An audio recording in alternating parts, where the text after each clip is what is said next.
Welcome back. So it's another campaign. This is our first week. We're going to have 3 weeks of healing. That's the idea behind this campaign. And since there's different types of healing, it actually works out very beautifully as we're studying through the Gospels on Sundays. We're going to be studying the different ways in which Jesus needs to heal us. He didn't just come 2,000 years ago to heal some people in Palestine. He didn't just come for that person who was there at the pool at Bethesda, for the person who was paralyzed. He didn't just come for Peter's mother-in-law. He came for all of us, to heal all of us. And so what are the ways that Jesus wants to heal us, ourselves? We're so broken sometimes in the society that's so broken. What are the ways in which Jesus wants to heal us? So 3 weeks of healing. We're starting off, based on the gospel we just heard at Mass on Sunday, we're starting off talking about evil. Then we'll talk about the ways we need inner healing, and then finally physical healing. But the order's perfect. You can't come to Jesus looking for inner healing to heal all the wounds from our past, all the things we've been through, the wounds in our families, all the junk we bring along with us. We can't be healed from that unless first we get the poison out. You can't go to a doctor asking him to fix you if you're still drinking poison, right? The poison needs to stop first. And so we begin with freedom from evil. Freedom from the evil one, freedom from the occult, freedom from all that, right? Freedom from our sin, especially, which is the deepest form of evil.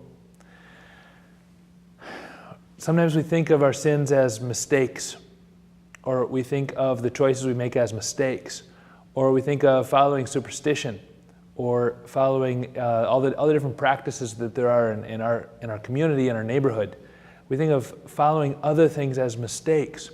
But the truth of the matter is, they're mistakes that do us damage. And the mistakes that do us damage long term. And that can be holding you back from your progress towards God, from your growth and your love for God. Now, the reality is, we're in a battle. We can't overemphasize this, but the truth of the matter is we were born into a battle.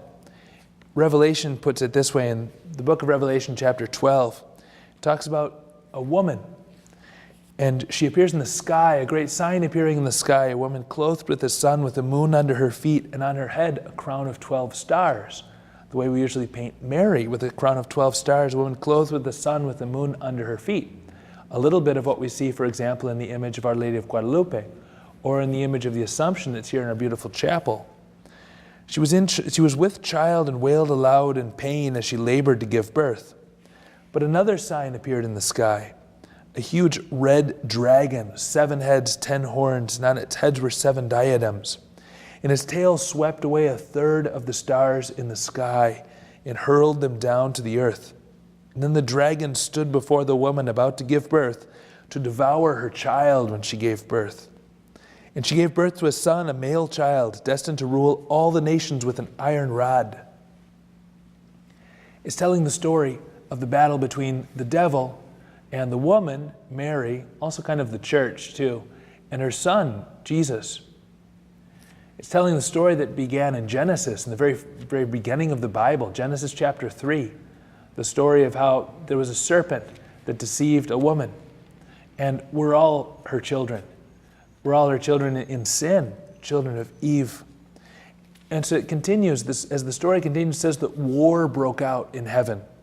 Michael, Saint Michael the archangel, Michael and his angels battled against the dragon, and the dragon and its angels fought back. But they did not prevail, and there was no longer any place for them in heaven. The huge dragon, the ancient serpent, who was called the devil and Satan, who deceived the whole world, was thrown down to earth, and its angels were thrown down with it. The battle continues. This isn't just a story from the past. It's the book of Revelation. It's telling us at the same time what our past is, what our present is, and what our future is.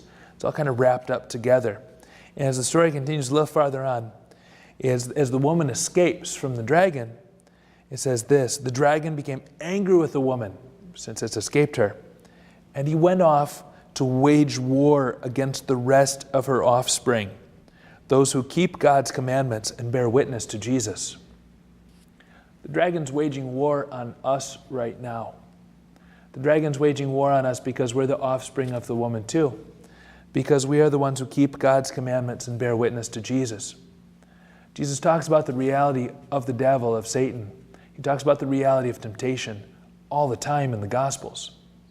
As we end the Our Father, what are we saying? Deliver us from evil. Deliver us from the evil one. And also that God not lead us into temptation, that He preserve us from temptations, that He deliver us from the evil one. In the original Greek language, there's two ways to translate it, because the same words that you would say, deliver us from evil, are also the same words you would say, deliver us from the evil one. Both. We're asking both to be freed from the evil we do and from the one who tempts us to it. We're good at tempting ourselves too, but this is all about choosing sides. The sides were chosen at the very beginning, the very dawn of history, before creation even. The sides were already chosen. Michael and the angels that stayed with God chose for good. They chose freedom. Satan chose for false freedom. Satan and the angels that went with him, that became the demons, they chose false freedom. They chose to serve themselves, but in serving themselves, they gave up the freedom to be in the right, the freedom to be in the good. When they did that, they began this whole process. It led to the wounding of this world and the brokenness of this world. Because there is no freedom in following just our own desires, our own inclinations. There's no freedom in following something that takes us farther away from God, farther from whom we're supposed to be, farther from who we are. There's no freedom in that. It's a false freedom. And it leads to all the dark ways in which we damage ourselves and wound others. We have to choose sides. Every decision we make, every choice we make today, you've made hundreds of choices already. In every decision, we're choosing sides. We're saying what side we're on. There's a way of describing the spiritual life. One of the classic models is this, that there's the purgative way, followed by the illuminative way, followed by the unitive way, which is kind of a complicated way of saying, well, first, we need to uproot sin in us. It's actually a lifelong process. It's not just one period. But at certain times of our lives, that prevails. First, we need to uproot sin and uproot all our evil habits. Then comes the illuminative way, in which God, little by little, leads us closer to Him. And little by little helps us to grow. Why does the priest wear green vestments during ordinary time, the time we're in right now? Green is the color of growth. It's the time of growth, and that growth lasts our whole life long. But then there's also the unitive way, which is the highest point, the summit of what we're called to in this life, and is sort of the very beginnings of heaven in us. It's the union between God and the soul, as it were, almost a marriage, a mystical marriage it's called. But to get there, you have to start with the purgative way. You have to start getting out the evil from our lives, the habits of sin we've got, the ways in which we're constantly being led towards sin. So right now the question is, okay, how is evil getting into my life? How is evil getting into my life? A lot of different ways it happens. How is evil getting into my life? Are there habits, secret habits, sinful habits that are tearing me apart? Is there slavery to alcohol, to drugs, to any type of addiction, to pornography? Are there slaveries in me that are leading me to sin? Or is there just the slavery to gossip, or the typical thing I confess every single time I go to confession? What's the slavery in me that I need to be freed from? But let's talk also about something else. The first commandment. The first commandment. God said to Moses and to the Israelites, this is a version in Deuteronomy 5. God says, I am the Lord your God who brought you up out of Egypt and from the house of slavery. He saved us from the place of sin. It's symbolic of the place of sin in the Old Testament, and they were truly freed from that place, the Jews, the Hebrews. And then God says this, and this is the first commandment, you shall have no other gods besides me. You shall have no other gods besides me. And it's kind of easy for us to skip over this and get straight to the things we have more difficulty with, the 6th commandment about adultery, or the 4th commandment about honoring our father and mother, 8th commandment about lying. But let's stop just for a second there and ask ourselves if we're really looking at ourselves deeply enough when we say, am I living out the 1st commandment? Can I say that God is my only God? Because what am I trusting in? It's all about who I'm trusting. Because there's lots of people in our neighborhood who go to the psychic, or go to the botanica, or go to the brujo. What are they looking for? They're looking for someone they can trust, someone who can tell them the future, someone who can control the present and control their future, someone who can heal their past. But they're not going to God for it. They're essentially telling God, I don't trust you. If I'm reading my horoscope, if I'm into astrology, what am I looking for? I'm looking for the future. I'm looking to be told by the stars or by somebody on television. I'm putting my trust in someone, but that trust isn't in God. If I'm going to other religions or superstitions, when I was younger, I had a rabbit's foot on a keychain. What's that for? You're putting your trust in something else, in superstition. All those magical rites, they'll cost so much if you go and have them done by somebody. They'll cost so much if you go to the person in the village who's good at this sort of thing. All those magical rites, what do they gain for us? Nothing. Nothing but damage. Because the evil spirits will always lie to us anyway. And evil spirits are there when we're opening our hearts to evil, when we're opening our hearts to trust something that isn't God. It's the number one way to let evil into our lives. The very best way to get possessed by an evil spirit, which is something incredibly rare, but it happens. The easiest way to do it is to play with a Ouija board, which unfortunately is also one of the commonest ways that it can happen.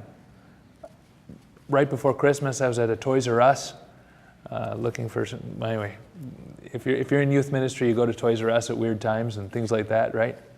And walking in, not even 20, 30 feet from the entrance, on the shelf was a Ouija board. And the worst thing about it was only $18, and it was the only one left of all the other ones that had been on the shelf.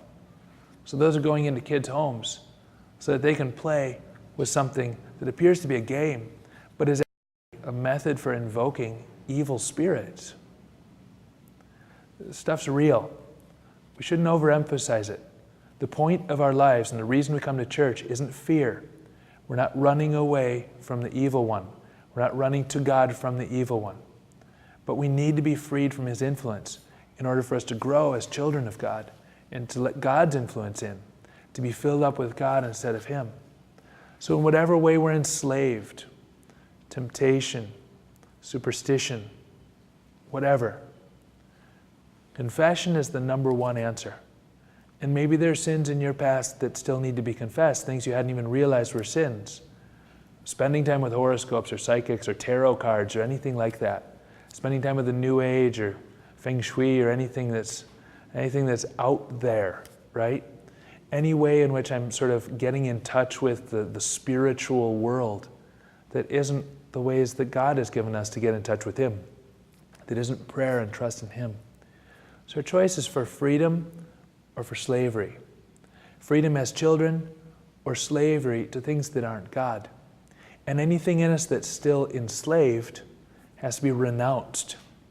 Going to confession, what I'm saying is, I renounce this. I don't want this in my past anymore. I don't want this in my life anymore. I don't want the guilt and the shame that come with it. But then too, maybe you need to say a prayer and say a prayer sincerely to God, saying, I renounce every influence in every way that this spirit of whatever has influence over me. Spirit of jealousy, spirit of envy, spirit of lust, spirit of greed. Whatever it is in me that's influencing me right now, I need to pray about that. And I need to formally renounce that. And then invite God in. Invite God into my heart to fill up whatever hole that thing that was damaging me was keeping there. We need to be free as a church, as a community. We need to be free in order to grow. And so the first thing we need to do, if we're on this 3 weeks of healing, is to uproot that. So next week we can talk about inner healing that all of us always need. And then finally the physical healing that many of us all of us will need sooner or later, right? Because God didn't make us to suffer slavery. He didn't make us to be on the side that hates itself. He made us to be on the side that loves Him and that's working towards our total healing and our total wholeness that we'll find in heaven.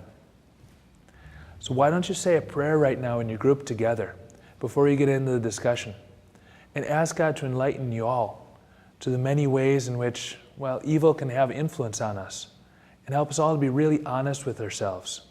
Really honest with ourselves so that we can be honest with God in asking Him for freedom from all of our sinful tendencies, and to choose the path of light and to choose the path of life.